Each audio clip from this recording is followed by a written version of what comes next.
Look what just arrived, the Kawaii Tarot. Understanding Tarot with the Kawaii universe. Oh, how cute is that? How cute is that? Lulu Mayo, illustrated by. Here we go. Embark on a journey of, when you turn this light on. Embark on a journey of self-discovery with the wonderful world of Kawaii. We got Rock Point Publishing gives us this. $24.99. It was on sale for Amazon for 20 bucks. So, let's see what kind of goodies we have within the realms of the cute little tarot deck. Comes in a hardbound box, of course.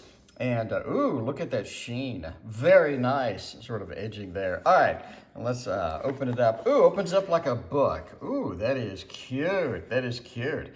Got a little guidebook that comes with it. Well, I say little. Yeah, a little guidebook that comes with, ooh, a colored guidebook too. Very nice indeed. We'll take a look at this in a moment at the end. So yeah, look at that. I love little books with a color and like they actually put some thought and planning into them. I like it. Let's dump this out and see what we got. Here is the bottom of the box. And ooh, love the color scheme just of the box itself. Beautiful, beautiful color scheme. Very cool indeed. Here is the back of the tarot. A lot of you thin card lovers, this is going to be a little bit thinner than what you're used to with these big 350 GSM kind of things. Why is that split like that? Do you see the difference here? It looked like this is almost a different color than that. And it's like split. When I let it go, it like has a split, a natural split in the middle of it. Well, that's kind of weird. That's kind of weird. I can't remember ever seeing that. Let's kind of see what's going on with that. Is that in the coins, apparently? Between the wands and the coins, we have the color difference. I can't say that I've ever seen that. Is that a printing defect? Like, what is up? This is so weird. Yeah, it starts with the ace of coins. Anyway, let's go through the cards, and hopefully that's not going to be a distraction. Card quality, by the way, is decent. I mean, it comes up to here. It's decent. It has pretty well laminated, as you can see from there. All right, let's go through the cards. The Fool is here. Very, very cutesy deck. I guess a lot more detail than what I was thinking it would be, I gotta admit. I mean, I kind of looked at this and I'm like, it's gonna be kind of, very, but no, it has a lot of little details in it. I love it. Is it eyes, I guess, on the clouds? I think that's kind of cool. But the Fool, sort of wandering in, getting it done. The Magician, ooh, I love this. I like the borders too. The borders are there, but they're not like horrifically intrusive.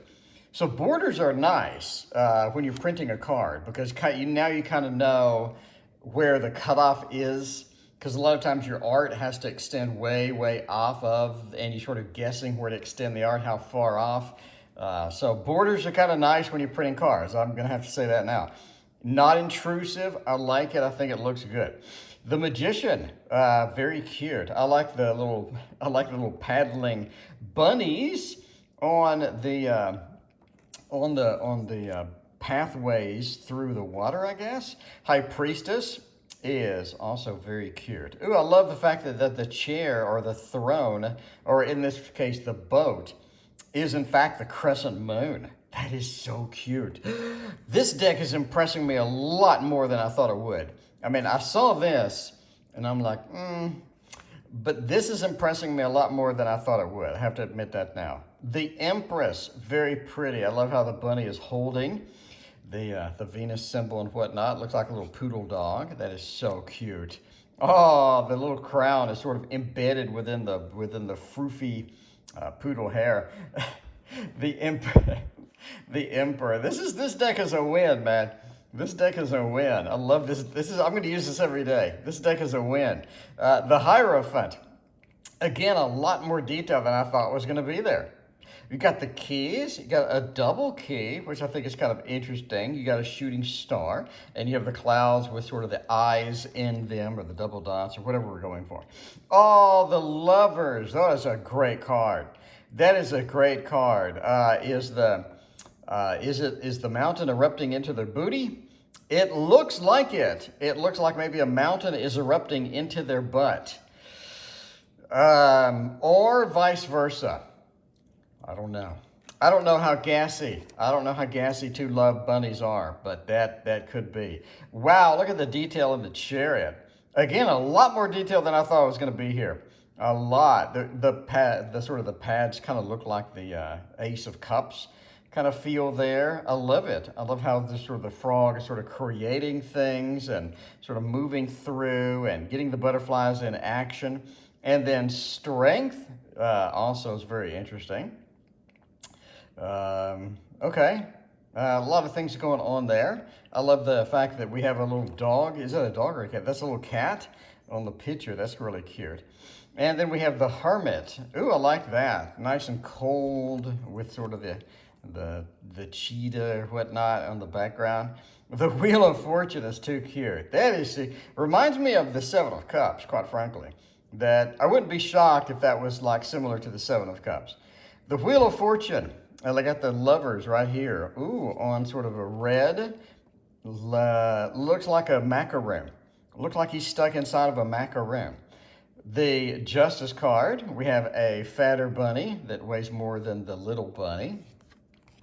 Then we have the Hanged Man. Very cute. This is impressing me a lot more than I thought it would. Death card. Also very cute. A lot of water in here. I mean, a lot of water. I didn't really think there was going to be that much water, but there is a ton of water in here. I've never seen a death card with water in it. Maybe somebody in the comments can quote a death card that had water in it, but from my memory, I can't remember one. Another water reference here, obviously with temperance. Very cute, sort of pouring the water within the context of being a drink. The Devil is a bat. Okay. I love the little bow tie on the bat. The Tower is a bunch of stuff going on, I guess. The Star. I like that. I like that a lot. You have an extra character in the star, which is unusual. The Sun. Okay. The sun is cute. Or sorry, the moon. The moon is cute. Just sort of playing a band instead of howling in The Moon and the Dog. There is the Sun. That is a well done card. I love the activity. I love the freedom. I love kind of the joyousness of this in there. Judgment with the E coming in again with the water references. And a lot of blue in this deck as well. The World. I love the Whale. Again, lots and lots of water references. Ace of Wands. Being stuck in a tree kind of feel there. Almost look like a sloth. Not literally looks exactly like a sloth, but reminds me of a sloth. I guess because of the claws. And we have a koala bear there. Well, the koala bear is up on that Two of Wands. They have the Three of Wands. Everybody's just kind of get out of the water, it seems. The Three of Wands, again, more water features, more of the similar boats and whatnot. Four of Wands. Again, reminds me of a sloth. Four of Wands here. Never seen a Four of Wands be horizontal before. Sure, I can do it. I mean, I can handle it. That's interesting. You got the Five of Wands with a conflict, sort of holding stuff. You got a little pudgy one there. You got a ladybug up in here. Very cute. Six of Wands, the Lord of Victory.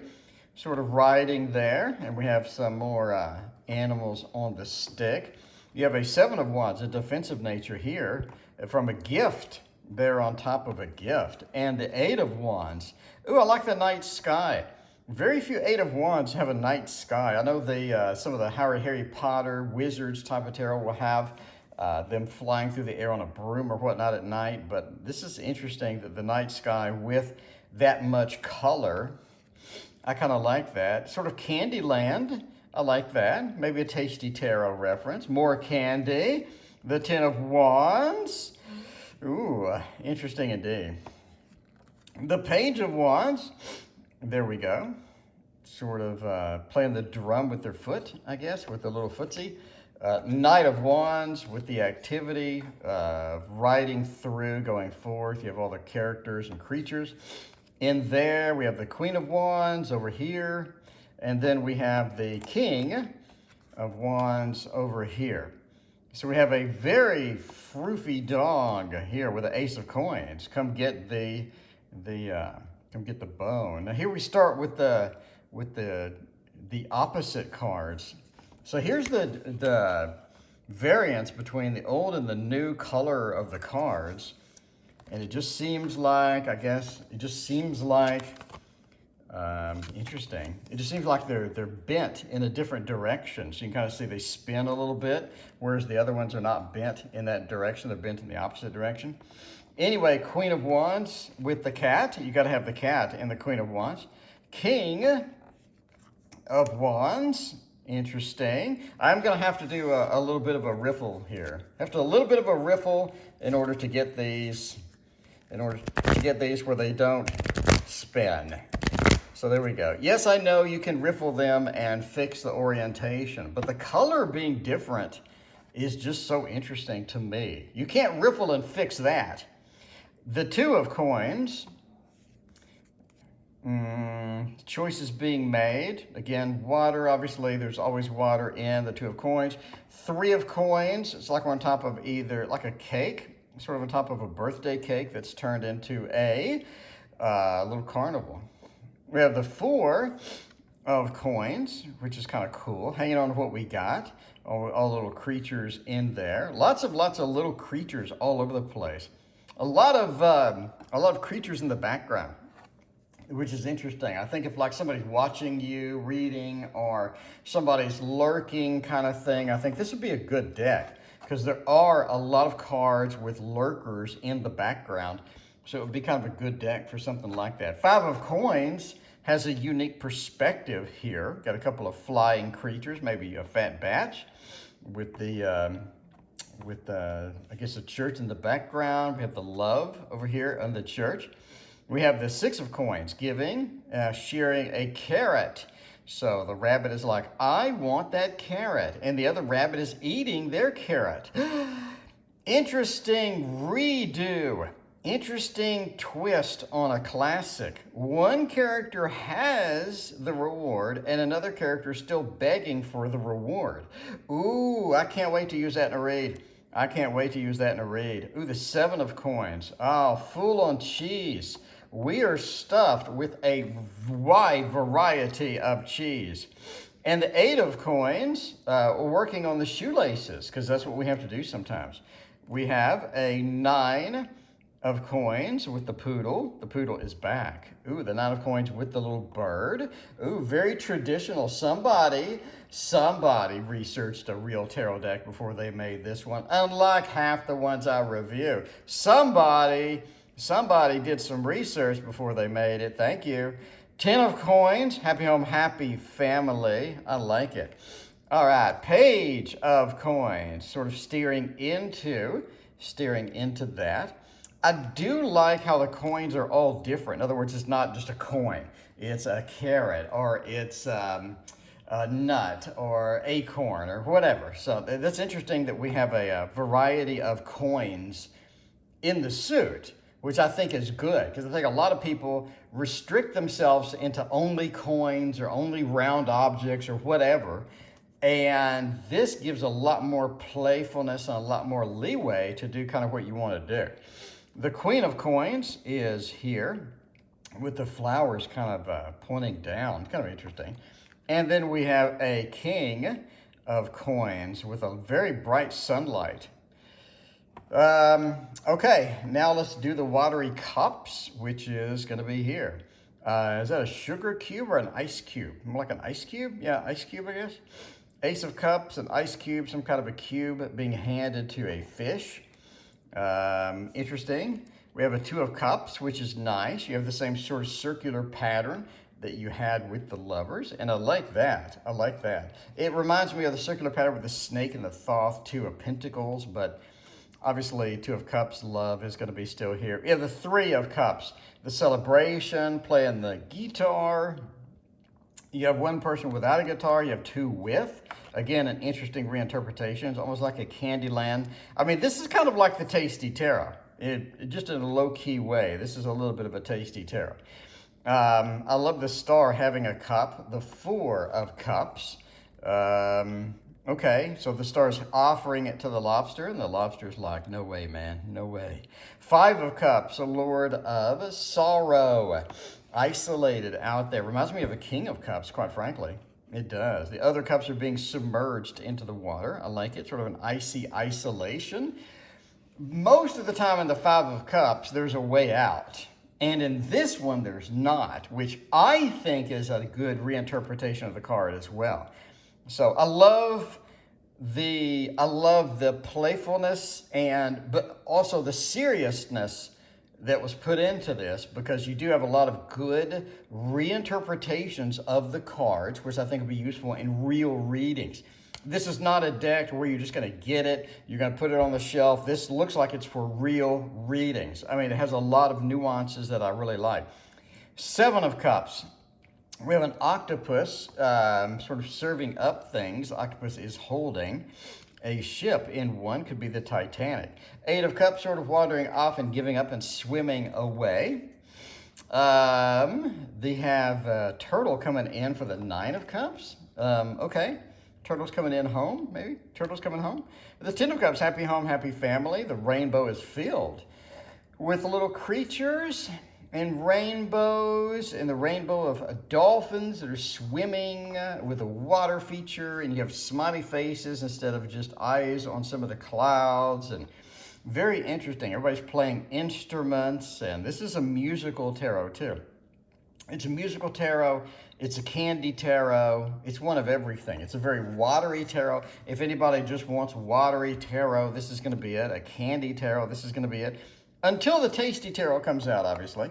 Knight of Cups, Mr. Romance himself. Ooh, very suave, I guess, beaver. And then we have the Queen of Cups. Then, that's sort of interesting, a little extra character there.